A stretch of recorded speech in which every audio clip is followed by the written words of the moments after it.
Hello నమస్తే, నేను మీ నక్క మహేష్ యాదవ్. ఈరోజు మన దేశంలో పెద్ద చర్చ జరుగుతుంది. ఆ చర్చనే డీలిమిటేషన్. అసలు ఈ డీలిమిటేషన్ అంటే ఏంటి?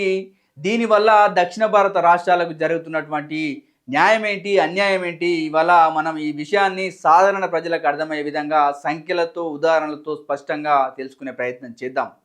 డీలిమిటేషన్ అంటే ప్రతి రాష్ట్రానికి ఉన్న జనాభా ఆధారంగా పార్లమెంట్ నియోజకవర్గాల సరిహద్దులను మార్చడం, అదేవిధంగా ఆ సీట్లను మళ్ళీ తిరిగి కేటాయించడం. మన దేశంలో చివరిసారిగా పూర్తిస్థాయి డీలిమిటేషన్ 1971 జనాభా లెక్కల ఆధారంగా జరిగింది. ఆ తర్వాత ప్రభుత్వం ఒక ముఖ్యమైన నిర్ణయం తీసుకుంది. రాష్ట్రాలు జనాభాను నియంత్రించడానికి ప్రోత్సాహం ఇవ్వాలనే ఉద్దేశంతో 2026 సంవత్సరం వరకు పార్లమెంట్ సీట్ల సంఖ్యను మార్చకూడదని నిర్ణయించడం జరిగింది. అంటే జనాభా నియంత్రణలో ముందుండే రాష్ట్రాలు నష్టపోకూడదనే ఆలోచనతో ఈ నిర్ణయం తీసుకోవడం జరిగింది. గత 50 సంవత్సరాలుగా మన దక్షిణ భారత రాష్ట్రాలు ప్రభుత్వం చెప్పిన విధంగా కుటుంబ నియంత్రణను చాలా పకడ్బందీగా అమలు చేయడం జరిగింది. ఆంధ్రప్రదేశ్, తెలంగాణ, తమిళనాడు, కర్ణాటక, కేరళ ఈ రాష్ట్రాల్లో చిన్న కుటుంబం అనే భావన సమాజంలో బలంగా ఏర్పడింది. దానివల్ల జనాభా పెరుగుదల నియంత్రణ అనేది జరిగింది. దానివల్ల విద్యాస్థాయి పెరిగింది, ఆరోగ్య సేవలు మెరుగుపడ్డాయి, మహిళల సాధికారత పెరిగింది. అంటే దేశ అభివృద్ధికి అవసరమైనటువంటి సమాజ బాధ్యతను దక్షిణ భారత రాష్ట్రాలు చాలా నిజాయితీగా నిర్వర్తించాయి. కానీ ఇప్పుడు అదే పని మనకు లాభం కాకుండా నష్టంగా మారబోతుందనే భయం ఇవాళ ప్రజల్లో అయితే పెరుగుతోంది. మన దేశంలో జనాభా పెరుగుదల అన్ని రాష్ట్రాల్లో ఒకేలా జరగలేదు. దక్షిణ భారత రాష్ట్రాల్లో గత 50 సంవత్సరాల్లో జనాభా పెరుగుదల చాలా తక్కువగా జరిగింది. సుమారుగా 1971 నుండి 2021 సంవత్సరం వరకు దక్షిణ భారత రాష్ట్రాల్లో దాదాపు 11 కోట్ల జనాభా మాత్రమే పెరిగింది. అదే సమయంలో ఉత్తర భారత రాష్ట్రాల్లో జనాభా పెరుగుదల చాలా ఎక్కువగా పెరిగింది. ఉత్తరప్రదేశ్, బీహార్, మధ్యప్రదేశ్, రాజస్థాన్ వంటి రాష్ట్రాల్లో జనాభా భారీగా పెరిగింది.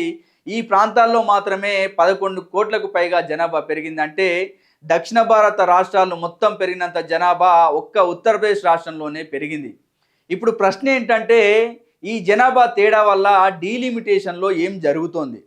డీలిమిటేషన్లో జనాభా ఎక్కువగా ఉన్న రాష్ట్రాలకు మరిన్ని పార్లమెంట్ సీట్లు వస్తాయి. జనాభా తక్కువగా పెరిగిన రాష్ట్రాలకు సీట్లు తగ్గే అవకాశం స్పష్టంగా కనిపిస్తోంది.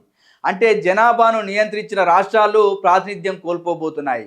జనాభా ఎక్కువగా పెరిగిన రాష్ట్రాలు మరిన్ని సీట్లు పొందబోతున్నాయి. దీనివల్ల పార్లమెంట్లో దక్షిణ భారత రాష్ట్రాల ప్రభావం తగ్గే అవకాశం స్పష్టంగా కనిపిస్తుంది. సీట్లు తగ్గితే మన రాష్ట్రాల గొంతు తక్కువగా వినపడే అవకాశం ఉంది. మన సమస్యలు ముందుగా పరిష్కారం కావడం కష్టమవుతుంది. మన అభివృద్ధికి అవసరమైన నిధులు, ప్రాజెక్టులు పొందడంలో కూడా దక్షిణ భారత రాష్ట్రాలు వెనకబడే అవకాశం ఉంది. ఇంకో ముఖ్యమైన విషయం ఏమిటంటే దక్షిణ భారత రాష్ట్రాలు దేశ ఆర్థిక వ్యవస్థకు చాలా పెద్దగా సహాయం చేస్తున్నాయి. ట్యాక్స్ వసూళ్లలో దక్షిణ రాష్ట్రాల వాటా చాలా ఎక్కువగా ఉంది. అంటే మన రాష్ట్రాలు దేశానికి ఎక్కువ ఆదాయం సమకూర్చుతున్నాయి. కానీ పార్లమెంట్ సీట్లు తగ్గితే మన ప్రాతినిధ్యం మరింత తగ్గే అవకాశం ఉంది. ఇది ఒక సాధారణ ప్రజాస్వామ్య సూత్రం.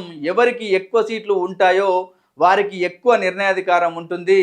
అందుకే ఈ విషయం గురించి ప్రతి పౌరుడు కూడా ఆలోచించాల్సినటువంటి అవసరం ఏర్పడింది. ఇది ఎవరి మీద ద్వేషం చూపించే విషయం కాదు. ఇది దేశం విడిపోయే విషయం కాదు.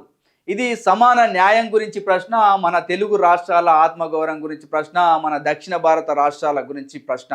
దేశం బలంగా ఉండాలంటే ప్రతి ప్రాంతానికి సమాన గౌరవం, సమాన అవకాశాలు ఉండాలి.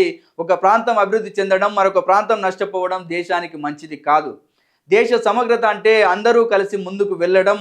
ఒక ప్రాంతం వాళ్ళు ఇంకో ప్రాంతంపై పెత్తనం చేయగలిగితే అది దేశ సమగ్రతకే ప్రమాదం.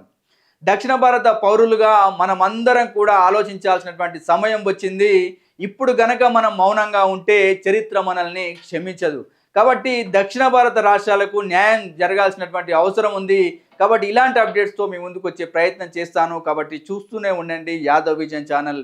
మా యొక్క ఛానల్ని లైక్ చేయండి, షేర్ చేయండి, సబ్స్క్రైబ్ చేయండి. Thank you.